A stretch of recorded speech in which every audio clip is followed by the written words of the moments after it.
tertúlia.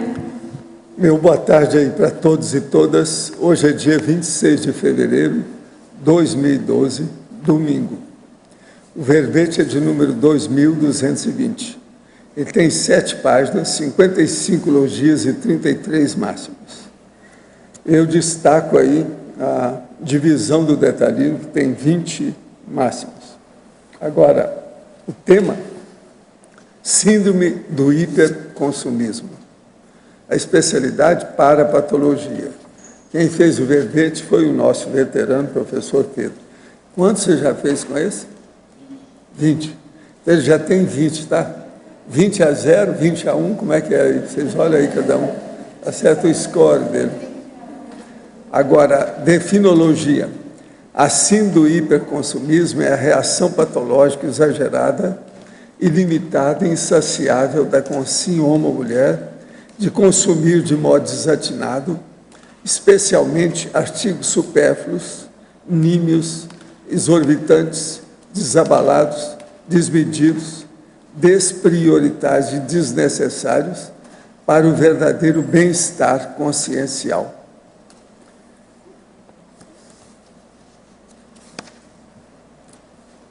A atual pressão holopensênica pró-consumismo. O holopensene pessoal da imoderação nas aplicações dos recursos intrafísicos. O hiperconsumismo enquanto patologia consciencial odierna. A busca artificial de levantadores da autoestima. A autoimagem distorcida. As compras motivadas por autoindulgências. O desejo por artigos denotadores de prestígio social. Agora, o ato de tornar as crianças mais consumidoras e os consumidores mais crianças. A demonstração conscienciométrica do nível de maturidade emocional através dos itens de consumo. Os estudos sociológicos do homo consuméricos. O ideal seria por homo stultus consuméricos. A ausência de sensibilidade para a psique própria do casca-grossismo. O autoesbanjamento ante a parapreceptoria. O hiperconsumismo enquanto neo-hábito doentio capaz de engolir e acobertar hábitos paragenéticos produtivos, os retrotrafores. O peso holocármico do perdularismo intrafísico. Na fatologia tem mais de 20 linhas, tá? Eu li só algumas pequenas. Na argumentologia nós temos aí a sintomatologia, com a síndrome do hiperconsumismo, caracterizada principalmente pela manifestação de 1 ou mais de 10 sinais e sintomas holossomáticos, que ele enumera aqui. Na tipologia tem 10 tipos de superconsumismos moderninhos. Na remissologia dos 15 itens nós destacamos apetite insaciável, dardanologia, desperdício, esbanjamento consciencial e papel social. Na frase enfática, a síndrome do hiperconsumismo caracteriza-se por óbvia alienabilidade egocêntrica, assentada nas autoinseguranças crônicas, cabendo a cada um de nós exemplarismo lúcido perante tal fato. Você manifesta a síndrome do hiperconsumismo? Ou já fornece exemplos de consumo lúcido, responsável e prioritário para a consecução da autoproex? Eu chamo a atenção que a bibliografia específica tem 25 fontes. Vale a pena ver. Agora, a mega análise aí do João Paulo e nossa aqui. São 20 itens. Exagero, obsessão, superfluidade, desperdício, insaciabilidade, excesso, esbanjamento, mídia, autoinsatisfação, arquiconsumismo, hipercapitalismo, hiperegoísmo, ansiosismo, subcerebralidade, robotização, parapatologia, sociologia, consumerologia, intrafisicologia e psicossomatologia. Agora, nós temos aí o verbete sobre a extrafisicologia, que é o contrário. Hoje, um está falando na intrafisicalidade, o outro na extrafisicalidade. Aqui na extrafisicalidade eu chamo a atenção para a mega-analiticologia, que é da argumentação, que tem aqui vários itens, são 4 itens com detalhes numa enumeração que vale a pena a pessoa examinar para ela entender o processo extrafísico. Isso foi feito como um resumo, uma síntese, para clarear o processo. Agora, ao verbetógrafo, poderia nos explicar melhor a teoria contemporânea da era do vazio, na teoriologia? Sim, essa teoria de um filósofo francês contemporâneo que está na bibliografia, número 12, ele é um dos principais defensores dessa ideia e, vamos dizer assim, estudiosos dessa questão do hiperconsumismo moderno. E, basicamente, a ideia principal que ele vê é que o foco hoje do consumo moderno, ao invés de ser a necessidade de obtenção de determinado produto e assim por diante, é no processo em si de, ao adquirir determinado produto, aquilo traz uma sensação de bem-estar. Só que essa sensação de bem-estar é passageira e a pessoa busca isso em outros produtos. Ela não olha para dentro dela e vê que o problema na realidade é com ela, é intraconsciencial. Então ela busca fora, vamos dizer assim, na extra-conscienciologia, na condição exterior, algum remédio, alguma solução para as frustrações, decepções e assim por diante. Então isso é muito bem explicado por um paradoxo que se tem, que é justamente, ao invés de nós, vamos dizer assim, conseguirmos trocar afeto com outras pessoas, apesar de termos uma superpopulação, apesar de termos mais possibilidade de ter contato com outras pessoas, o número de pessoas com depressão, o número de pessoas na solidão, o número de antidepressivos, tudo isso está nas alturas. Então é um paradoxo e ele procura exemplificar isso. Toda a propaganda que se faz hoje pró-consumismo não é tanto em função do objeto em si, mas na tentativa de saudar essa condição mais baseada no processo emocional. Agora, na estrangeirismologia, o artigo Ersatz, alternativa de Dowschiffing e a Aura Sacra Fams. Ok, essa primeira expressão, ersatz, significa aquela cópia, né, mais barata, o substituto de qualidade inferior, que nos dias atuais é muito comum. Você tem aquelas marcas, vamos dizer assim, aquelas top de linha, e tem uma série de artigos... Na época de 1950, eles chamavam isso de produto combate. Produto combate, exatamente. E hoje um desses estudiosos fala que o consumidor é como se fosse um ersatz do cidadão. Então a pessoa não tem mais os valores da cidadania, isso foi um pouco trocado, está camuflado pelo processo do consumismo de modo geral. E essa alternativa do downshifting é justamente um contraponto que se existe, uma espécie de movimento que se tem na internet, se acha muito sobre isso, das pessoas advogando a favor de se viver com pouco. Não tanto o processo de ser franciscano, de viver na pobreza, mas de não se buscar ad infinitum uma condição da riqueza pela riqueza. Aquela condição que a gente pode se contentar com o que nós já temos, viver numa condição boa, confortável, mas sem querer entrar na loucura do capitalismo selvagem. E a última, essa é uma expressão clássica, significa a condição da maldita fome de ouro, né?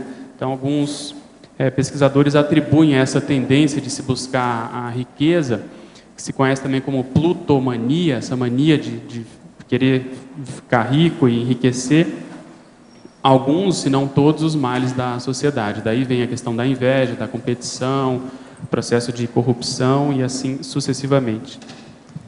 Pedro. Poderia também detalhar o paradoxo do Big Shot miserê? Ainda viveremos numa sociedade insustentável? Esse paradoxo é um paradoxo porque o Big Shot é aquela consim, né, aquela pessoa assim denominada pelo fato de ser rica, de ter muito poder, e esse poder normalmente advir de alguns milhares de dólares, enfim, de reais e assim por diante. Só que, paradoxalmente, essa pessoa é incapaz de colocar a mão no bolso, incapaz de atender e ajudar outras consciências. E eu, por exemplo, já tive a oportunidade de conviver com essas pessoas, é uma coisa que chama muito atenção, porque a pessoa, para ela, aquilo não faria a menor diferença, mas justamente por ela dar muito valor ao processo do dinheiro e, em alguns casos, ter conquistado aquilo de modo assim com muito esforço ou, enfim, valorizar muito essa condição, ela não consegue abrir mão e se disponibilizar e ser mais despojada nesse sentido. Então é um paradoxo até certo ponto etológico mesmo e sociológico. O polinômio dinheiro, poder, sexo, drogas. E na sindomologia, síndrome da abstinência da baratosfera. Sim, esse polinômio dinheiro, poder, sexo e drogas é um clássico, né? Você, quando começa a observar as pessoas que começam a ter muito dinheiro, para elas, a tendência é elas perderem aquela sensação do desafio, elas podem obter o que elas quiserem, e elas, então, há uma tendência, dependendo da personalidade, do caso, do contexto, mas há uma tendência delas quererem experimentar situações novas e diferentes, aquilo que o dinheiro pode comprar. E aí vem, normalmente, o processo de prostituição, o processo de drogas. Existe um documentário muito interessante, que vou até comentar, se possível, em outras situações, que é o chamado trabalho interno, Inside Job. E lá eles comentam isso, que nos excessos de Wall Street era muito comum, ainda deve ser muito comum, essas personalidades, essas pessoas que mexiam muito com o processo das ações, processo das finanças, terem essa fuga, esse tipo de comportamento, e eles comentam lá que eles tinham verbas justamente para gastar tanto com o processo de droga como com o processo de prostituição de alto luxo. Então eles comentam que às vezes 1 hora com uma mulher, uma garota de programa, valeria mais ou menos $1.000 e assim por diante. Então você vê que aquilo para a pessoa, como ela ganha às vezes milhões numa semana, milhões num lance, aquilo para ela não faz tanta diferença. Então aí você vê uma inflação no processo do sentido do valor do dinheiro mesmo, e a perda, por outro lado, do processo moral, ético e cosmoético. E a condição da síndrome, a síndrome de abstinência da baratrosfera é exatamente por isso, porque muitas vezes essa sensação de poder que o dinheiro traz e o consumo entra dentro disso, pode advir de uma abstinência, de uma sensação de falta ou do processo da baratrosfera em si, mas principalmente de vidas anteriores, porque a pessoa não teve isso, ou teve e perdeu isso, ficou faltando, ficou com essa sensação de falta. E ela vem aqui, entende mais ou menos como que a dimensão humana funciona, e ela aí faz de tudo para ter esses valores, esse dinheiro, mesmo que para isso ela tenha que corromper os próprios valores pessoais, né? Hoje é o meu primeiro contato, sou de Torres, do Rio Grande do Sul. Tenho dificuldade de relacionamento com meu pai. Tive vários relacionamentos afetivos e não consigo firmar em nenhum. Me sinto triste até no trabalho de advogada. Em projetos, eu já perdi o ano. O senhor me dá uma dica e ajudasse enquanto a saída?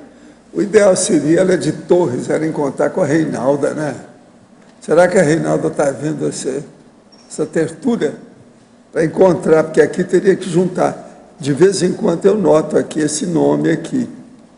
Mas agora eu não sei exatamente, aí aqui não tem endereço, não tem nada, mas Torres não é tão grande. E o pessoal tem o e-mail, né? De repente passa para... seria bom passar para Reinaldo em Torres, para fazer assistência e mostrar o EV para essa nossa amiga. Ela tem 35 anos. Vocês estão ouvindo aí? Aí de cima, quem é que está ouvindo, não? Senão eu dou aqui o papel. A Reinalda, tá certo? A Reinalda. Agora, enfatologia. Poderia explicar o ato de tornar as crianças mais consumidoras e os consumidores mais crianças? Esse aqui é do Modem, tá? Sim. A gente observa que há uma tendência proposital, feita de caso pensado, de toda a estratégia de marketing, e eles estudam isso, tem o chamado neuromarketing hoje em dia, de se tentar esticar o processo da infância, da adolescência, mesmo na vida adulta e na velhice. Então, há um estímulo, uma estimulação, uma busca de tudo aquilo que seja mais assim efêmero, que seja mais fácil, que exija menos raciocínio, que seja mais, vamos dizer assim, baseado no impulso.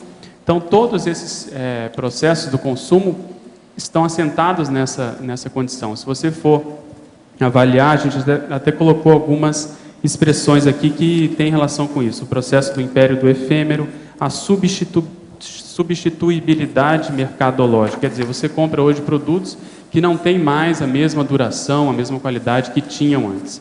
Hoje se faz muita propaganda antecipada, eles chamam isso de cronoconcorrência. Então, às vezes, não existe o produto ainda, o produto não foi lançado de modo assim concreto, mas ele já é lançado, às vezes, com 1 ano, 2, 3, às vezes até 4 anos eles colocam de antecedência. E o objetivo disso, o que é? Você já chamar a atenção para um produto, por exemplo, um carro, não foi lançado ainda, mas eles já começam a fazer propaganda. Com isso, eles já afetam, de algum modo, a venda da concorrência, já incutem a ideia de que esse carro vai ser fora de série, a pessoa então já começa a vislumbrar essa possibilidade, e isso cria o desejo de consumo na pessoa. Eles dão um exemplo que é naquele caso do videogame PlayStation. Quando foram lançar o número 2, eles começaram 1 ano antes a fazer a propaganda, que ia ser muito melhor do que o 1, que ia ter isso, que ia ter aquilo. E o resultado foi que no final de semana que eles lançaram, só no Japão eles conseguiram vender 1 milhão de exemplares desse videogame, desse brinquedo. Então, são essas estratégias que eles fazem justamente com esse objetivo. Outra coisa que a gente pode analisar isso também é ver quais são os filmes mais vendidos, mais vistos, mais, vamos dizer assim, comercializados. Então, se você for ver o ano passado, o filme que foi mais visto por todo mundo foi o Harry Potter. Quando foi o lançamento daquele Shrek, 1 e 2, etc., foi também o filme mais visto. Então, esses desenhos, vamos dizer assim, esses romances, essas aventuras infantis, e aí vem todo o processo do revivalismo, que foi comentado até pela professora Amalo, o processo de vampiros, tudo isso, vamos dizer assim, está de caso pensado, feito para que os adultos comecem a se comportar e valorizar atitudes infantis. Gostaria que explicasse o segundo item da crescendologia. O crescendo, abuso, fastio, desuso. Sim, a ideia é que quando há essa tendência da pessoa, se não tem educação, se não tem, vamos dizer assim, uma constituição moral, cosmoética mais sólida, há uma tendência de haver esse abuso no processo de comportamento de modo geral, e aqui no caso a condição do hiperconsumismo. Aí é uma tendência dela se ficar enfadada com aquilo, ficar de saco cheio, e aí ela entra no processo do desuso, ou seja, descarta rapidamente aquela condição. Então, justamente por não valorizar aquele objeto, aquela compra, não ter aquela necessidade real, aquilo rapidamente e facilmente é descartado, logo depois de um simples uso. Crescendologia. O crescendo, esse que eu falei, agora a politicologia. Poderia ampliar o item, a sabotagem às políticas socioeconômicas de distribuição de renda. Sim, a gente vê cada vez mais, e aí a crise de 2008, 2009 comprovou isso, corroborou essa condição de que não há interesse realmente dessas personalidades que estão tanto na política como são as pessoas que de algum modo influenciam a opinião pública, não há um interesse real em se fazer essa distribuição de renda. Nesse documentário que eu citei, eles colocam e comprovam e mostram lá com os fatos que tudo foi feito de caso pensado. Os manipuladores lá de Wall Street sabiam que eles estavam vendendo produtos que não valiam nada daquilo.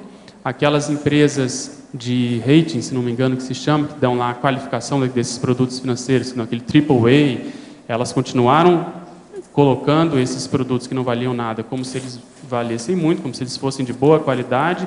As pessoas foram se endividando, eles sabiam que isso ia acontecer, esperaram, assistiram, vamos dizer assim, de camarote, o circo pegar fogo. No final, correram para o governo, porque há uma promiscuidade muito grande entre o pessoal de Wall Street e os políticos, e eles foram atendidos ali quando os bancos começaram a quebrar, foram socorridos com pelo menos 700 bilhões de dólares. Então, isso tudo é feito de caso pensado. Eles até descobriram um documento, no caso do Citigroup, do Citibank, que eles chamaram de plutonomy, quer dizer, a plutonomia, a plutomania, que é o processo de enriquecimento. E o objetivo deles, eles conseguiram isso já naquela época, é que o 1% dos cidadãos mais ricos dos Estados Unidos tivesse uma renda, uma riqueza superior aos 95% da população. Então, isso você vê que é, vamos dizer assim, um disparate, um descalabro, uma condição super anticosmoética, e eles estão fazendo isso tudo de caso pensado. E o pior da situação é que essas pessoas não tiveram nenhum tipo de punição, muito pelo contrário, continuaram ganhando os bônus milionários, inclusive em função desse socorro. Então, eu recomendo esse documentário, e tem um outro também do Michael Moore, que é uma história de amor com o capitalismo, se não me engano, que é também relacionado a esse assunto, para aumentar a criticidade acerca desses excessos do capitalismo. Em 2008, fui submetido a uma esterectomia devido a um mioma e a médica cortou minha bexiga. Depois disso, já fiz mais 2 cirurgias. No dia 3 de março, irei fazer uma outra, para a correção de uma fístula vésico-vaginal e cistoplatia redutora. As despesas desse procedimento foram cobertas pelo plano de saúde, mas dessa vez nem o hospital, nem meu médico são credenciados pelo meu seguro e terei que arcar com esse ônus. É cosmoético exigir que a médica pague essas despesas ou terei que pagá-las do meu bolso? Olha, aí tem 2 coisas. Se houve algum pronunciamento do hospital que atendeu você com a médica, se há um processo em andamento, alguma coisa nesse sentido, isso aí então já está acertado, aí é o caso de cobrar. Agora, se você tem dinheiro por você, o melhor que você faz, se não tem nada feito, paga isso, esquece essa médica e esse hospital. Trabalhe com outro hospital e escuta outras opiniões. Isso aqui é o melhor. Agora, veja bem, olha ver se você pode pagar, se isso está dentro das suas condições econômico-financeiras e tal. Às vezes é melhor ficar livre de todo mundo. Lendo um livro de Nedir Mendes da Rocha, ele fez menção a umas sessões de materialização em Campinas. Segundo ele, o senhor informou que vinha realizando alguns trabalhos de materialização com a equipe de médicos, com a finalidade de escrever um livro sobre o assunto à luz da ciência. Poderia comentar um pouco sobre essas pesquisas? Que livro é esse? Não, nós tentamos fazer isso há muito tempo. Isso foi na década de 1964. Mas aí vieram a turma lá de 6 repórteres da revista Cruzeiro, que estava caindo pelas pernas, e eles fizeram uma tempestade publicitária em cima da gente. Aí nós desistimos de mexer com essas pesquisas. Atualmente tem aí o professor Hernande Leite, que está trabalhando aqui no CAEC com efeitos físicos. Qualquer coisa teria que entrar em contato com ele. É o doutor Hernande Leite. Nesse modernismo atual, com a invenção do cartão de crédito, essa síndrome do hiperconsumismo aumentou consideravelmente.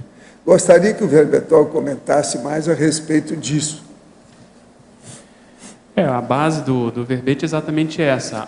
Houve aí, em algumas décadas recentes para trás, um crescimento econômico muito grande, as pessoas começaram a dispor de mais dinheiro, o dinheiro circulante também aumentou, mas o que talvez não tenha acompanhado é a educação financeira. Então, como há uma facilidade muito grande em se adquirir crédito, e aí o cartão de crédito é uma das principais formas, né, um dos principais meios de se conseguir isso, as pessoas começaram a gastar acima daquilo que elas tinham para honrar esses compromissos, e aí entra justamente numa das piores condições, que é justamente não pagar a totalidade das faturas do cartão de crédito, porque os juros que existem embutido ali nesse, vamos dizer assim,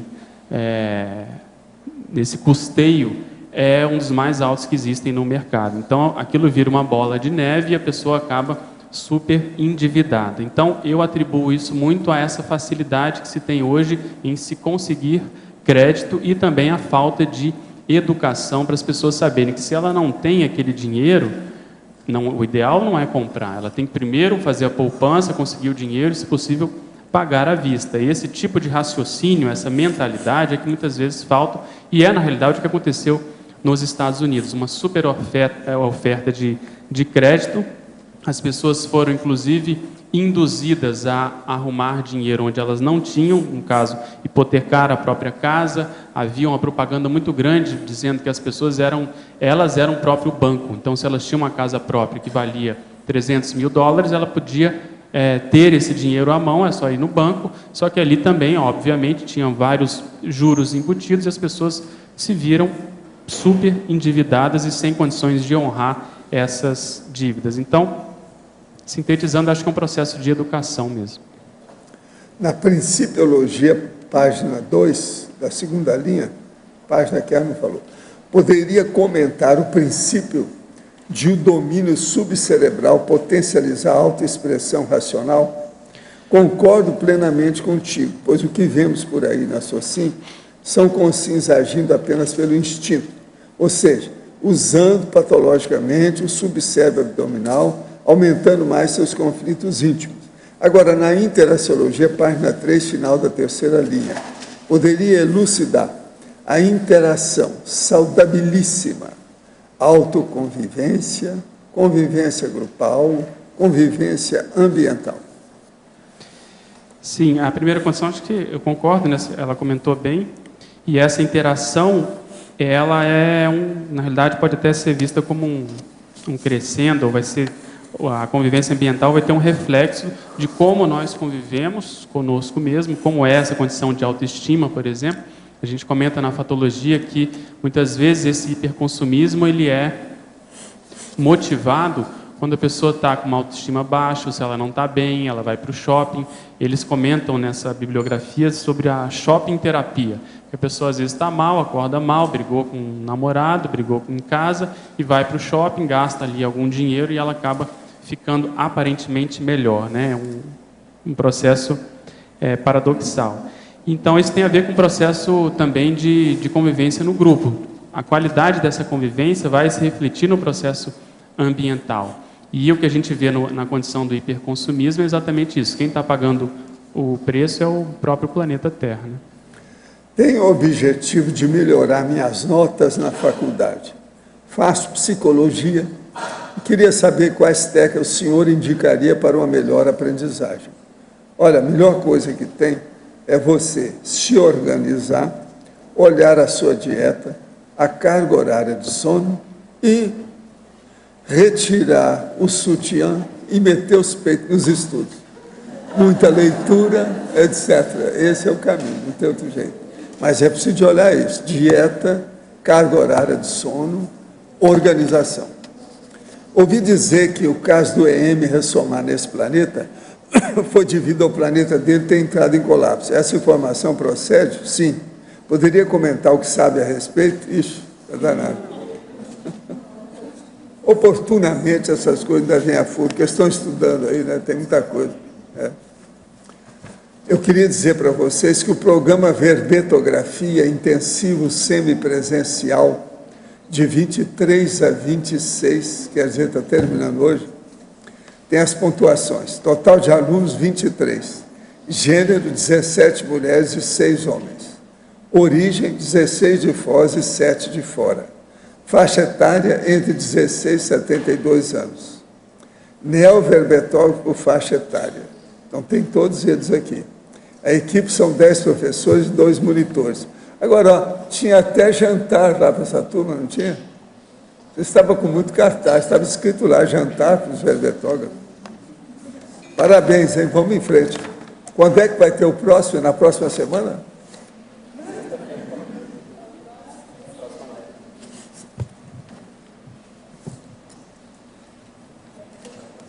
Dia 22 agora de março vai começar o EAD, para todo mundo de fora e tal. E a gente está preparando um outro programa aqui presencial para abril. Então tá bom. Gente, eu estou aqui com o programa da Reconsciência, curso de formação do conscienciólogo pesquisador. Mega conscienciação das para-realidades via pesquisa conscienciológica. Pesquisa, autoria, publicações. Agora, o que é interessante é que esses 10 módulos agora estão casados, 10 módulos estão casados com a imersão heterocrítica de obra útil.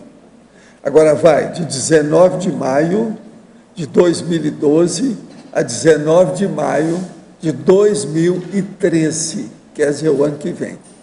Agora, aqui tem tudo sobre a formação e a situação toda com os professores.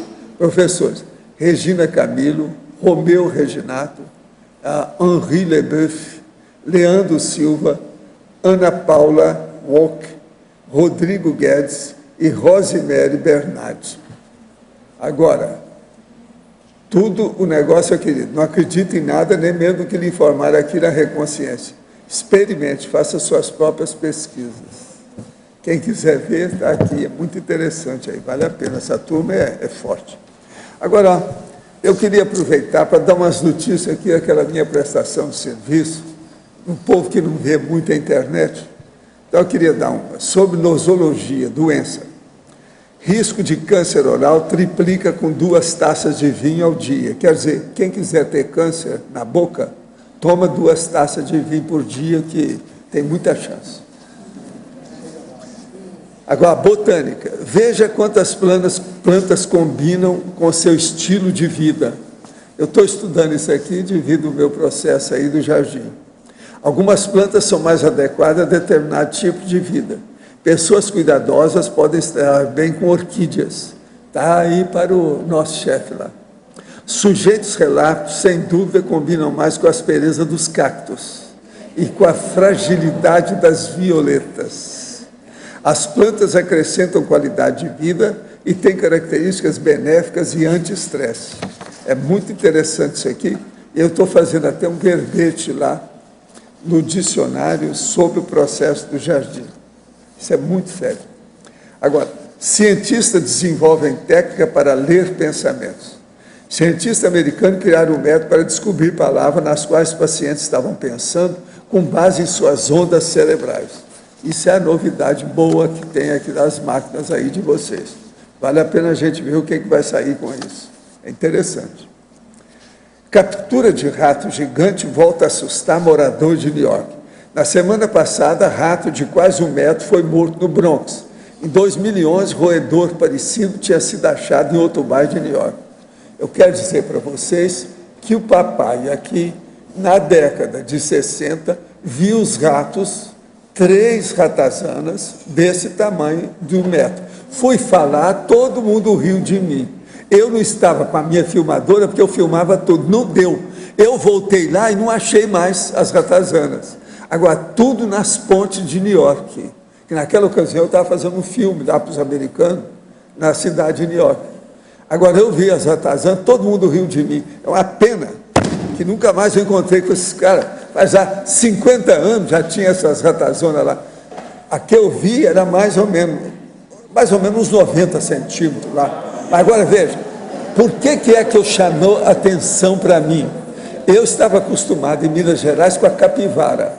Capivara é um rato, uma ratazana de banhado, mas ela é diferente, até bonita. E eles consideram no interior que a melhor carne animal que existe é da capivara.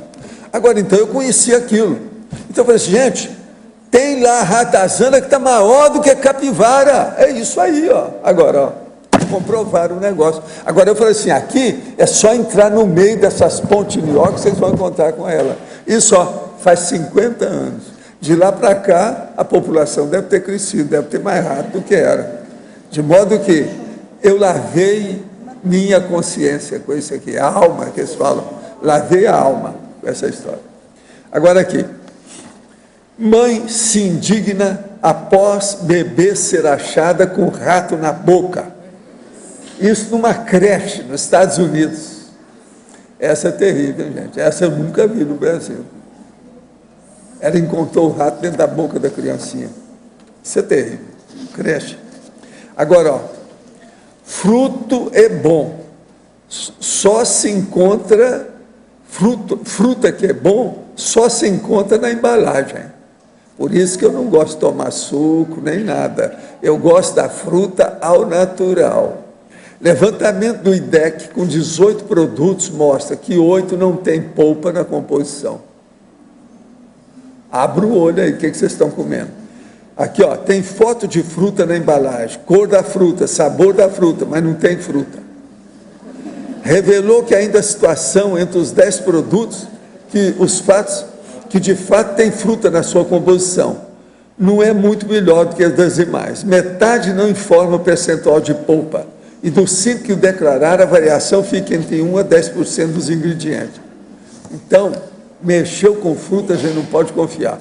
Por isso que eu falo, vamos comer a fruta, eu sou da dieta frutariana, mas, ó, direto, boca, cair de boca em cima. E outra coisa, não comer casca. Eu não como casca, seja o que for. Pesquisador diz que cachorros podem ter dom da telepatia. Bidu, ele agora que está descobrindo isso. Segundo pesquisador, donos de cães são conectados telepaticamente. O cientista britânico desenvolveu a teoria polêmica que a telepatia pode explicar a suposta conexão entre cachorros e seus donos. Até que, enfim, estão pesquisando um negócio que hoje já tem muitos veterinários, e eu mesmo já admito isso, há mais de meio século. Mulheres são acusadas de atacar homens sexualmente para retirar sêmen. Abra o olho aí, meninada. Olha lá. A política do Zimbábue acredita que uma quadrilha nacional de mulheres esteja atacando homens sexualmente para retirar seu sêmen para uso em rituais que supostamente trariam prosperidade. Então tem que pegar o sêmen para fazer o despacho. Isso é no Zimbábue. A turma dos despachos do Brasil ainda não descobriu isso. Por isso vocês, homens, estão a salvo. Agora, abra o olho. Sei lá o que tem, que de uma hora para outra pode reverter o processo aqui em cima. Cuidado com isso. Quadrilha de mulheres, hein? Olha lá. Quer dizer, sedutoras, pegam os caras, e aí tem até fotografia, como é que elas fazem. A situação é bem clara. Essa é a minha informação, minha prestação de serviço informativo da internet para vocês hoje. Pedro. Eu devo muito dessas notícias a Cecília, lá de Medianeira, que estuda o processo para mim. Pedro, aqui na parapatologia, na página 2, por favor, na 5ª linha. A profusão de bagulhos energéticos domésticos. Dentro deste contexto aí do hiperconsumismo, você pode dar uns exemplos, por favor? Sim, acho que a relação é direta, né? Como há essa facilidade de se adquirir esses produtos e há uma carência emocional muito grande, as pessoas às vezes transferem para esse ato de compra essa tendência na tentativa de se satisfazer.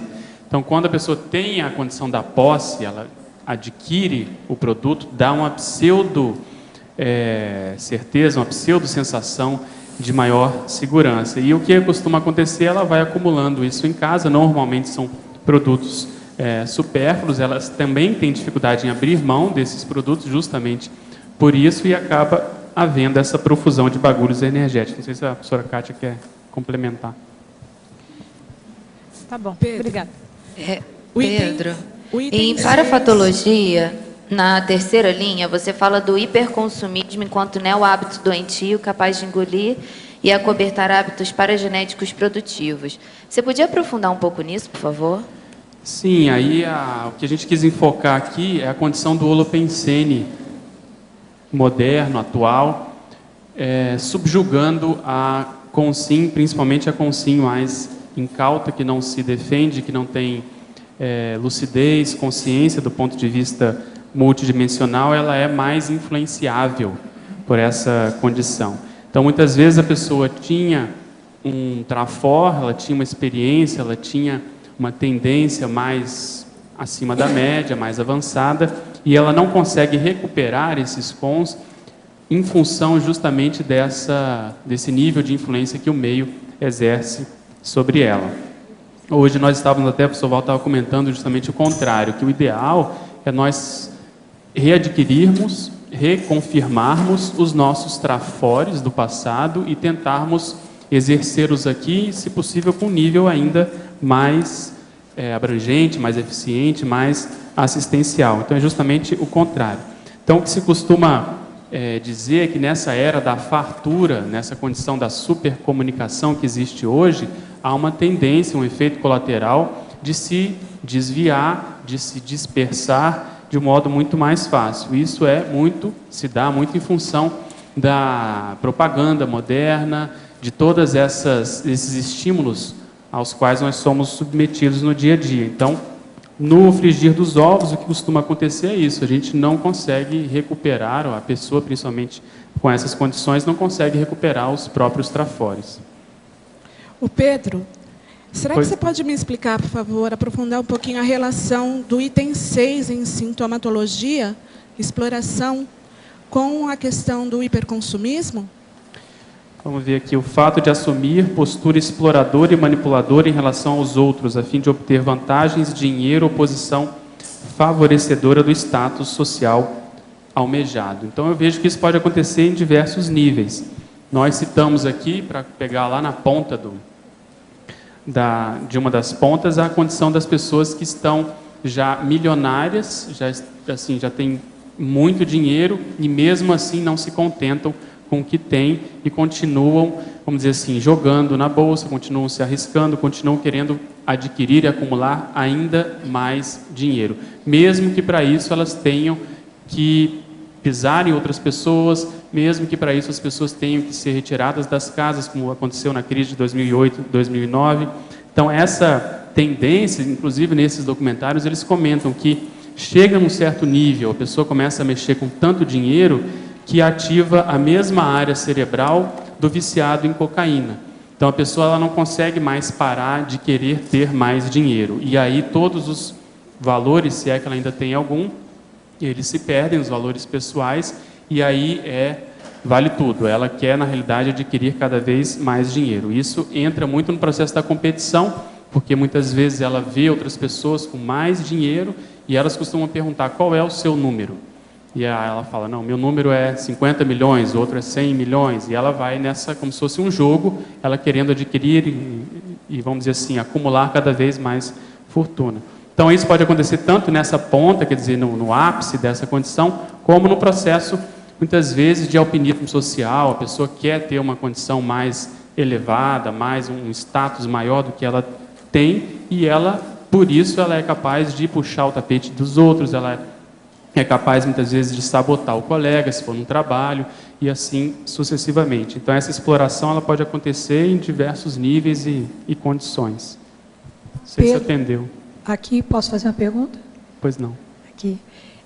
Na página 3, tecnologia. Eu estou querendo que você desenvolva mais, aprofunde o que você está escrito aqui. As técnicas de administração do patrimônio econômico-financeiro, a antitécnica de viver, as técnicas publicitárias persuasivas anticosmoéticas. Sim, as técnicas de administração do patrimônio econômico-financeiro, hoje em dia já existe uma bibliografia, uma preocupação maior, apesar de não ser tão assim exaltado, mas já há pelo menos livros mais direcionados.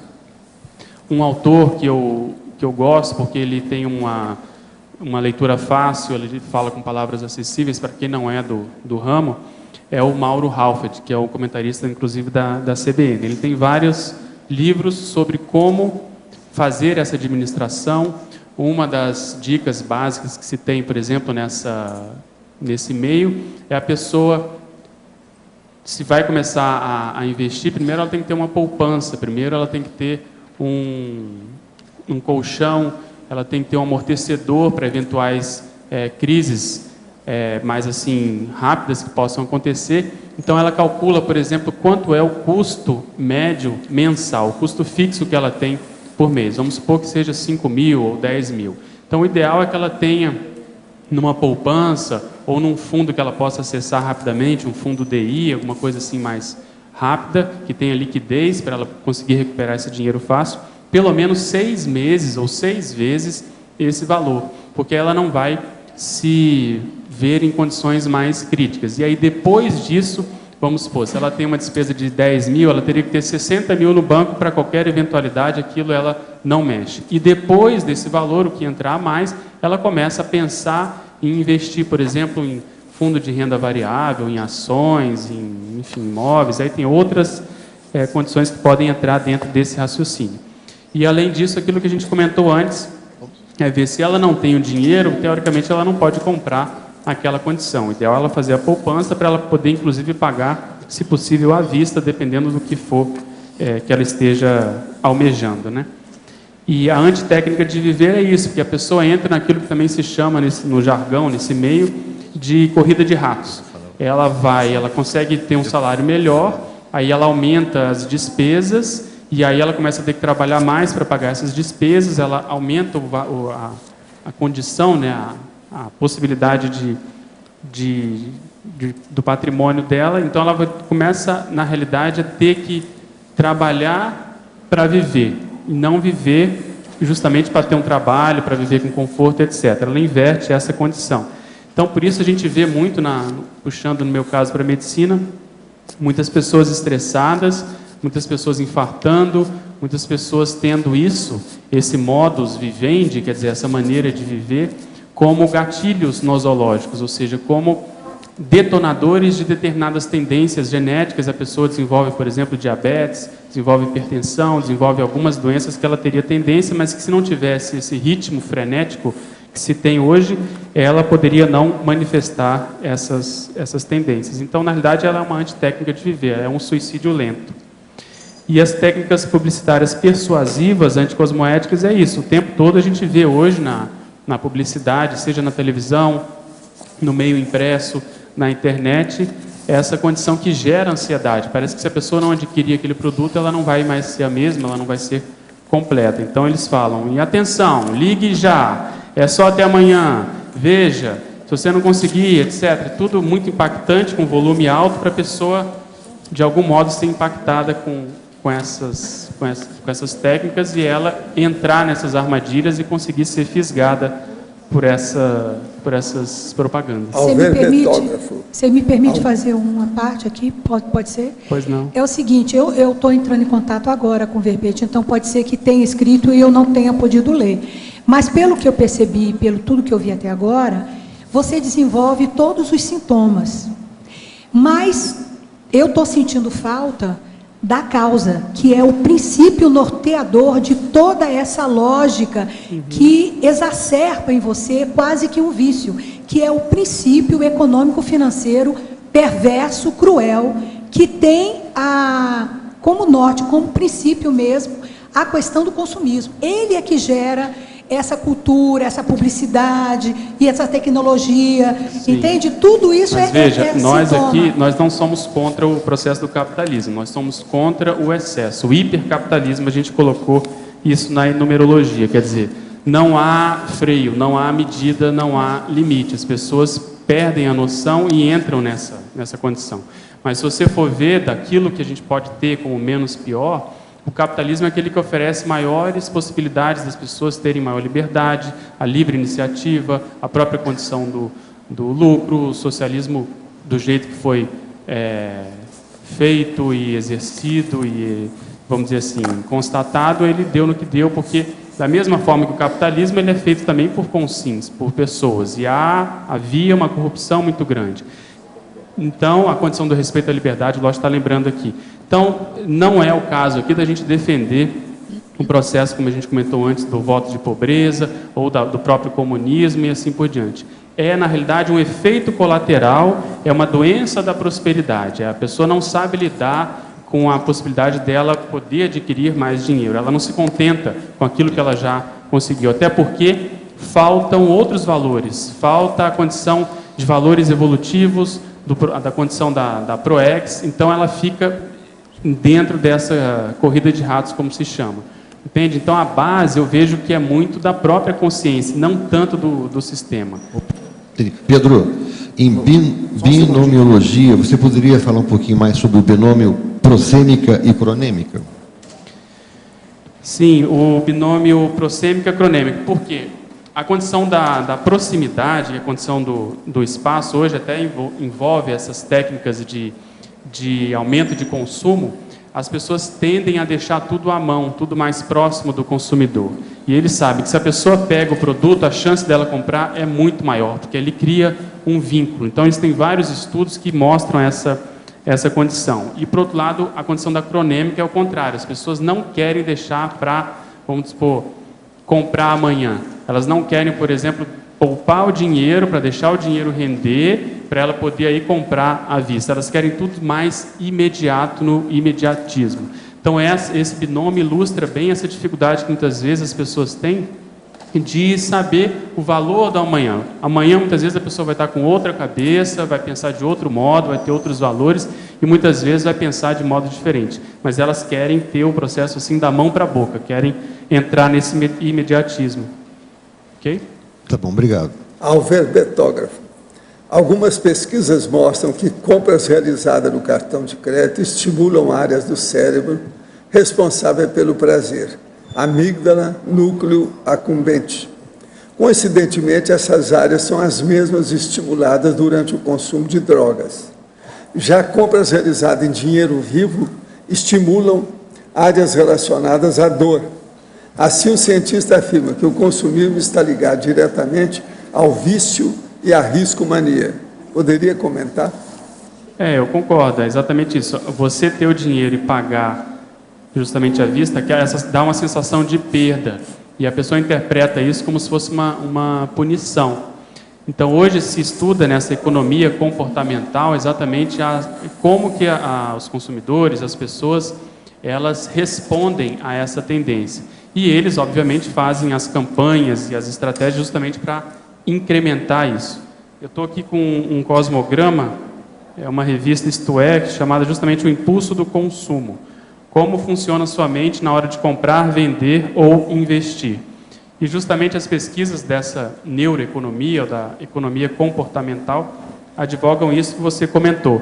Há uma briga dentro do cérebro entre o córtex pré-frontal, ou órbito frontal, mais especificamente, e a condição do sistema límbico, da amígdala, do núcleo accumbens, que é exatamente essa tendência de se antecipar os prazeres.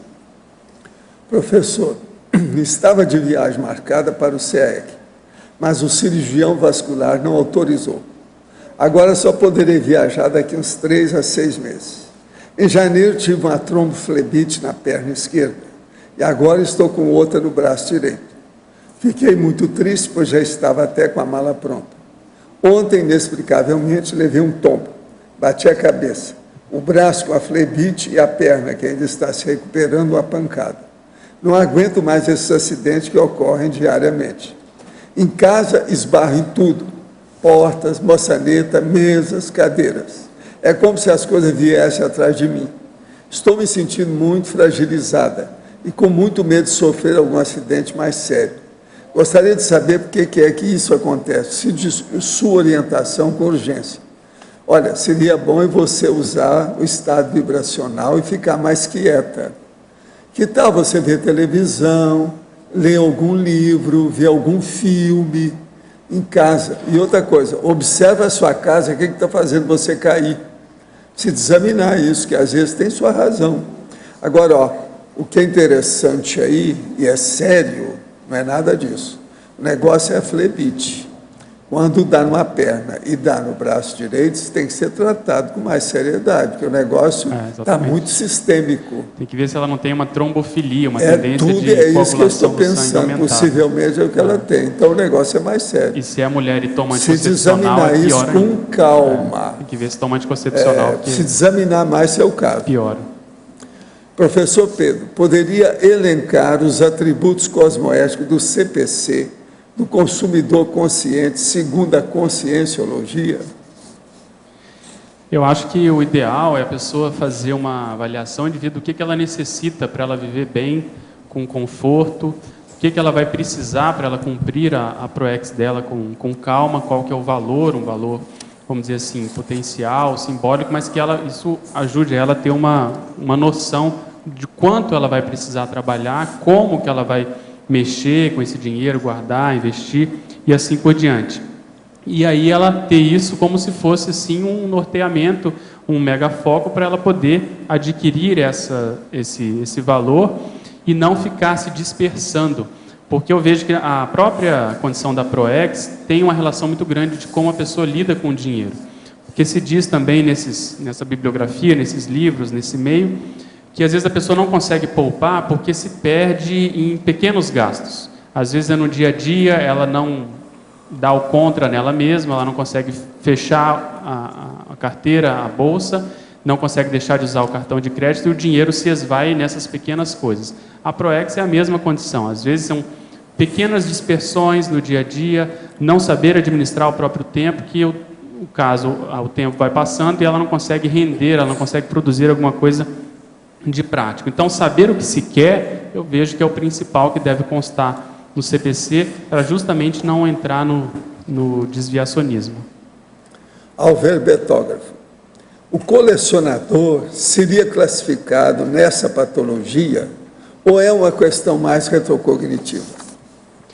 Ele pode ser classificado dependendo do que ele coleciona e de como ele faz esse colecionismo. Ele tem condições de ser um colecionador, ele tem dinheiro, ele tem banca para isso, ele tem condições de armazenar esses produtos, ele, por outro lado, sofre de algum distúrbio psiquiátrico que pode ser caracterizado por essa manifestação desse sintoma de colecionar coisas, bugigangas e assim sucessivamente. Então, pode ser uma manifestação desse processo, como também pode ser uma manifestação de um atributo retrocognitivo, né?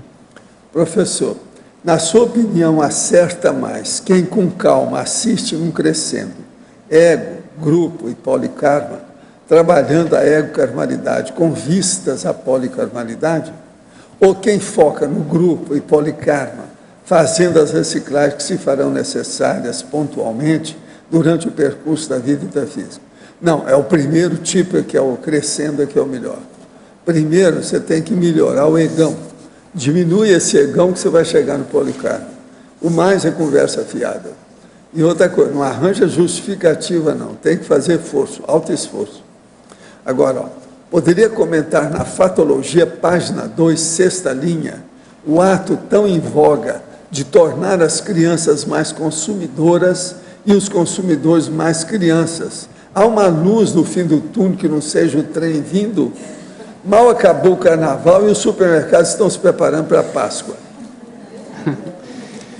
Veja, a gente tem que saber dançar conforme a música. Essa é a socinha ainda patológica que existe. Tem que saber fazer o nosso lado. Eu comento isso na frase enfática. Tem que saber dar o exemplo. A luz no final do túnel é a gente melhorar e qualificar o nosso CPC, como a gente comentou anteriormente, dando exemplo para essas pessoas, justamente para não entrar nessa loucura do hiperconsumismo. A gente já comentou que há um interesse do mercado, de modo geral, de infantilizar as pessoas para justamente fazer com que o psicossoma predomine, o mental soma deixe de prevalecer e as pessoas serem mais assim abocanhadas pelo mercado. Gente, eu queria agora fazer um aviso aqui sério. IPTU 2012, Foz do Iguaçu, abaixo assinado.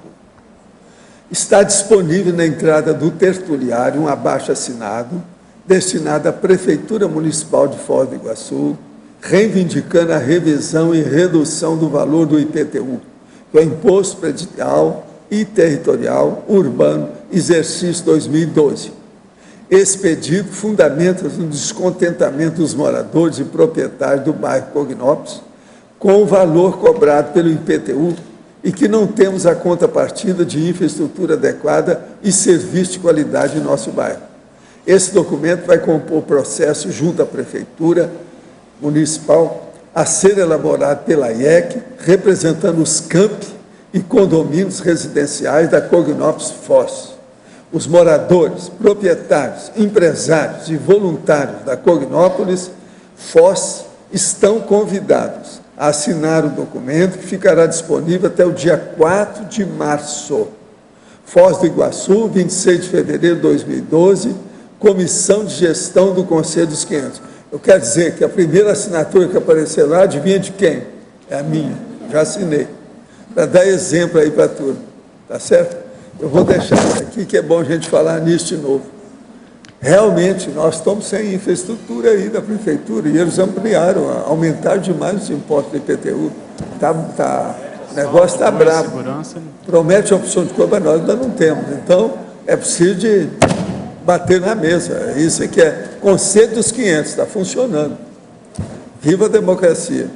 Professor, me dá licença, eu não moro aqui, mas a questão do saneamento que falta aqui é uma questão de saúde pública. Nós sabemos, eles então, também aí, sabem. isso já era um motivo fundamental para nem ter IPTU, porque não está cumprindo o mínimo fundamental. Mas agora tem mais coisa. E transporte, que a moça acabou de dizer, e luz, etc. Mas o saneamento ainda é mais básico em saúde agora, pública. Nós aqui temos uma coisa muito séria. Isso aqui, quando nós chegamos, era mato. Isso aqui é fora do perímetro urbano. Nós é que estamos fazendo a cidade agora. Esse aqui vai ser o maior bairro da cidade. Em matéria de condomínio, o maior condomínio que está sendo organizado aqui, que é o Vila Consciência, é o maior da região toda, da Trifronto. Então, nós temos justiça a ser feita nesse negócio aí, isso está errado. Cobrar tanto do jeito que está aí, nós temos que dar um jeito nisso. Olha a nossa rua, como é que é. Pedro. Pé de moleque. Por favor, Pedro, aqui no B, Selma. Quais traços intraconscienciais você pensa que desencadeiam na consciência com o comportamento hiperconsumista? Assim, você vê alguma relação com traços bélicos manifestos assim na competitividade, subjugo, poder? Como que você tem alguma relação? Belicismo e hiperconsumismo? Eu, se não me engano, comentei aqui na polinomiologia, se não me engano. Polinômio ganância, arrogância, exorbitância e beligerância. Talvez tenha relação com isso que você está comentando. Então, existe um prisma, né, que a gente pode abordar no sentido da pessoa mais competitiva, pessoa mais invejosa, que pode ter no consumismo, ou seja, de ter na meta de consumir, sejam posições, objetos, condições nas quais ela vai poder se sentir teoricamente mais segura, se sentir melhor, ela pode manifestar esses traços mais primitivos, mais, vamos dizer assim, arcaicos, e aí aparecer a condição do belicismo nesse sentido. Na hora que ela precisa, na hora que ela valoriza uma determinada situação, seja uma promoção no emprego, seja lá o que for, ela manifesta aquele traço, ela é capaz de, muitas vezes, passar a perna num colega em função disso. Então eu vejo que pode ser uma das manifestações, um dos trafares manifestos pela consciência hiperconsumista, sim. Pedro, eu aqui. Pois não. Não sei se você conhece os documentários que passam na Home and Health, aquele canal. Sim. Para nós é o 51, quem é da TVA.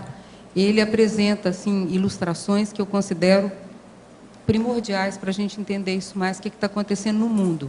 Por exemplo, os judeus russos, novos ricos, também os ciganos novos ricos, e outros aqui são os negros americanos novos ricos. Eles estão fazendo festas e casamentos que deixam assim de quatro qualquer monarquia, inclusive o Império Chinês fica no chinelo, porque é tudo assim, piscina com gelatina, chocolate com ouro servido. Então, são coisas que você não consegue sequer imaginar, quanto mais realizar. E como o delírio é permitido, tem as organizadoras das festas e os organizadores que eles estão ali só para ouvir os delírios, as coisas mais loucas, e eles executam. Então, aqueles banquetes da corte, da Europa, ficam todos fichinha. É coisa assim, rastaquera, não tem mais que ter. Porque é bom a gente ver até onde alcança a patologia. Vale a pena ver. Home and Health. Rich, né? Esse povo que nunca lidou com dinheiro de uma hora para outra, é milionário, trilhardário, a doença vai tomar conta. Um menino em Nova York chegar dentro de um elefante adornado com ouro, um menino de 15 anos em cima de um elefante. Quer dizer, é uma coisa assim que você nem nos seus delírios e sonhos mais loucos você pensaria. Vale a pena ver a patologia. Exatamente. Você vê que às vezes a condição financeira pode ser um freio para essas loucuras, né? Às vezes a pessoa vem numa condição que não favorece, mas aquilo é justamente para ajudar a segurar o bicho que tem ali. Olha, gente, está falando aqui de dinheiro, tá? A inteligência de vocês, não, vocês podem ampliar essa riqueza de todo tipo. Viu, Lógico? Você pode aumentar a sua... Liberado, não tem nada, viu? Isso tudo vocês estão livres. Pedro, aqui no B, Rosemary aqui. Pois não. Parabéns aí pelo verbete. Eu também queria fazer a sugestão de um documentário, chama Ilha das Flores. É um documentário feito em Porto Alegre, é bem pontual aqui para o teu verbete. Também queria fazer uma sugestão aqui para estrangeirismologia. Tem uma expressão na publicidade que chama puffing, que é aquela publicidade exagerada, voltada para crianças e para idosos, visando aí o maior consumismo. Como é que escreve, por favor? É P-U-F-F-I-N-G. Tá, puffing. Tá, a Cris anotou aqui. E, finalmente, lá na culturologia, eu acho que seria pertinente, até para expandir aí, a cultura da sustentabilidade. Sim. Você viu que eu citei em alguns momentos a sustentabilidade, né? Vi, eu acho que é complementar. Tá ok, tá ok. Tá. Obrigado. Pode, lógico que é complementar. Só aproveitar, você tinha colocado, Rosé, a questão desse Ilha das Flores, né? Esse documentário, ele é repleto de técnicas de retórica para manipular o telespectador e foi feito na época de uma das corridas eleitorais, né, que o Lula tentou se candidatou, mas tentou a presidência, não conseguiu. Então, assim, a gente tem que tomar muito cuidado, porque às vezes esse documentário ele é utilizado como referência e ele não coloca nenhuma fundamentação, ele ilude o telespectador, as cenas que ele seria na Ilha das Flores não é na Ilha das Flores, e uma série de outros recursos retóricos. Então, só para situar aí, já que você comentou, né? De minha parte, eu acho que ele ilustra bem a condição do excesso do consumismo. De fato, se ele não é bem fundamentado, daí se tem que fazer... Aí que está, justamente, que ele não tem fundamento, ele coloca tudo de forma a manipular, joga com humor, exagero e tudo. Ô, Loche, aqui em cima no A, e Pedro também, contribuir Renzo aqui em cima, visando contribuir com esse debate, alguém que já viu também esse vídeo, né? Que a tendência é de sempre colocar no bloco externo, fora da gente, as razões pelo hiperconsumismo. Existe, mas eu queria pedir para o Pedro elaborar, se possível, para além das causas, como carência emocional, causas do hiperconsumismo, né, do status social, da indução publicitária, que existe, sim, ok, mas assim, na questão da carência energética, devido à ignorância parapsíquica, quanto uma economia de trocas energéticas existem entre as pessoas e que a maioria absoluta não se dá conta. Quer dizer, na hora que está consumindo, tem uma vendedora, um vendedor que atende bem, que doa energia e a pessoa fica viciada. A gente citou a condição da carência, mas você está certo. Há uma ignorância crassa nessa condição, holossomática de modo geral, e junta a condição da carência com essa ignorância energética, a pessoa realmente cai de quatro. Se ela não se preparar antes, não tiver uma lista, não usar a racionalidade, se preparar para quando ela for consumir, ela normalmente vai levar mais do que ela precisa para casa, mais até do que ela pode pagar. Então, no caso da educação financeira, para além dela, seria preciso também uma reeducação, uma educação parapsíquica, né? Generalizada, para quê? O que você acha disso, Pedro? Sim, eu acho que sim, um processo holossomático, não só energético, mas também emocional, o processo do mental soma, a pessoa ser mais racional, ser mais crítica, saber se ela vai precisar daquilo ou não. Então, eu acho que isso tem que andar mais ou menos em conjunto, né, para a pessoa ficar mais lúcida. Mas eu concordo com você, às vezes na prática vai se manifestar a partir do processo emocional, do vampirismo energético que existe normalmente na figura do vendedor. Pedro, mais um programa de televisão, você vê que eu estou bem informada de televisão, né? Chama-se Mulheres Milionárias, vale muito a pena. O Hospital Psiquiátrico tem todos os exemplos que brasileiro, TV Bandeirantes, 3 mulheres da alta sociedade brasileira cometendo desatinos assim em público. A Narcisa, essa aí é bem... É uma beleza, são 3 ou 4. Quando elas se reúnem, então, é o clima. Vale a pena. Vale a pena, tá? Vale a pena mesmo. Essa é conhecida. Estou pensando em estudar Ponte de Miranda pela proximidade que tem por ser advogado e ter morado em Alagoas. Seria válido? Que outras personalidades poderiam estudar que tem a ver com paradireito, especialmente cosmoética? Olha aqui, o processo... Você falar no Ponte de Miranda em relação a Alagoas, É bom para melhorar o ambiente, que a barra lá é pesada. E tem uma porção de figuras expressivas esquisitinhas na área, que já vem já há algum tempo. Então é bom, porque ele é fora de série. Agora, sobre para-direito, o problema todo é estudar tudo que a turma aqui está estudando, a CIAJUC, com a turma de advogado que nós temos. Eles estão mais na ponta. Parece que vai ter um encontro do Colégio Invisível, da Paradireitologia, da Cosmoética, em agosto, e vai ter uma mesa sobre biografias de juristas. Então, um deles vai ser o Pontes de Miranda. Ela é de Fortaleza atualmente. Vale a pena ela se programar para agosto. Agora aqui, ó, professor Pedro. O hiperconsumismo na SOCIM está intimamente ligado à proliferação de lixo.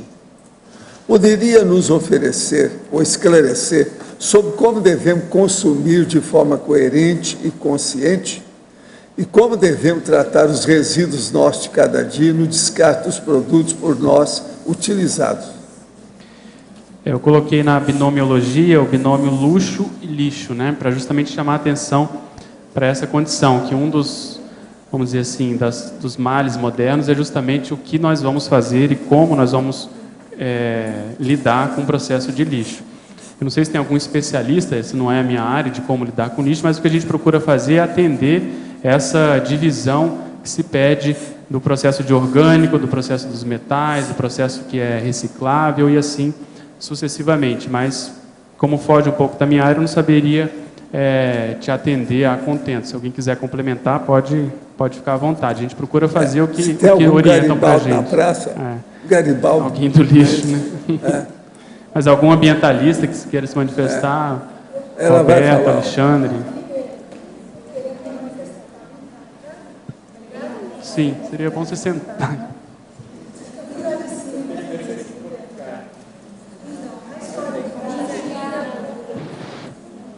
Arranja outro. Tem aí, por aí, quem é o próximo? Já está. Contigo. A história do lixo está ouvindo já? Tá bom? A história do lixo é assim, não existe lixo, começa por essa lógica. Não existe lixo, porque o lixo a gente entende que é tudo que é sujo, que é inútil, e ao mesmo tempo, tudo é lixo.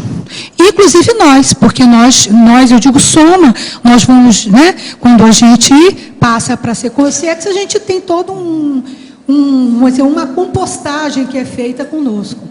Então, nós temos, como a vida é um sistema fechado, a vida, o planeta é um sistema fechado, nós temos que nos apropriar de todo tipo de resíduo para ir transformando e reciclando, mas não é essa lógica só, plástico aqui, papel ali, é muito maior do que isso. Quando a gente pega o copo plástico, a gente pensa que é reciclável e deixa a Coca-Cola e põe ali no reciclável, você já tirou, porque tem uma outra divisão que é secos e molhados.